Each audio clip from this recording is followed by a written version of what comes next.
ഇന്ന് ഓശാന ഞായറാണ്. പീഡാനുഭവ വാരത്തിന് തുടക്കം കുറിച്ച് ക്രൈസ്തവ വിശ്വാസികൾ ഇന്ന് ഓശാന ഞായർ ആചരിക്കുന്ന ദിവസമാണിന്ന്. ഇപ്പോൾ ക്രൈസ്തവ ദേവാലയങ്ങളിലൊക്കെ പ്രത്യേക പ്രാർത്ഥനകൾ നടക്കുന്നുണ്ട്. യേശുദേവൻ ജെറുസലേം ദേവാലയത്തിലേക്ക് നടത്തിയ രാജകീയമായ പ്രവേശനത്തിന്റെ ഓർമ്മ പുതുക്കിയാണ് ക്രൈസ്തവ ദേവാലയങ്ങളിൽ ഓശാന ഞായർ ആചരിക്കുന്നത്. തിരുവനന്തപുരത്ത് നിന്ന് AK സ്റ്റെഫിൻ ചേരുന്നു. സ്റ്റെഫിൻ, അങ്ങനെ വിശുദ്ധ വാരത്തിന് തുടക്കമായിരിക്കുന്നു. ചടങ്ങുകൾ ഏത് രീതിയിൽ പുരോഗമിക്കുന്നു? ആരാണ് ചടങ്ങുകൾക്ക് നേതൃത്വം നൽകുന്നത്? എന്തൊക്കെയാണ് വിവരങ്ങൾ?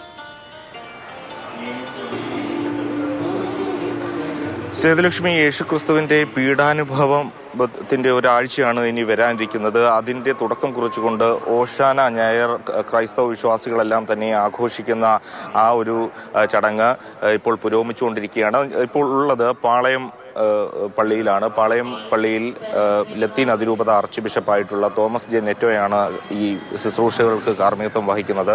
കുർബാനയ്ക്ക് മുമ്പ് തന്നെ പ്രദർശനം, കുരുത്തോലയുമായി പള്ളിക്ക് ചുറ്റുമുള്ള പ്രദർശനം ഉണ്ടായിരുന്നു. അതിനെല്ലാം ശേഷം കുർബാന ഇപ്പോൾ അവസാന ഘട്ടത്തിലേക്ക് എത്തിയിരിക്കുന്നു. സാധാരണയിൽ കൂടുതൽ വിശ്വാസികളൊക്കെ തന്നെ എത്തിച്ചേർന്നിട്ടുണ്ട്. പ്രത്യേകിച്ചും ഹോശാന ആയതുകൊണ്ട് തന്നെ കൂടുതൽ വിശ്വാസികൾ പങ്കെടുക്കുന്നുണ്ട്. പള്ളിക്ക് പുറത്തും വിശ്വാസികളുടെ ഒരു വലിയ കൂട്ടത്തെ നമുക്ക് കാണാൻ കഴിയും.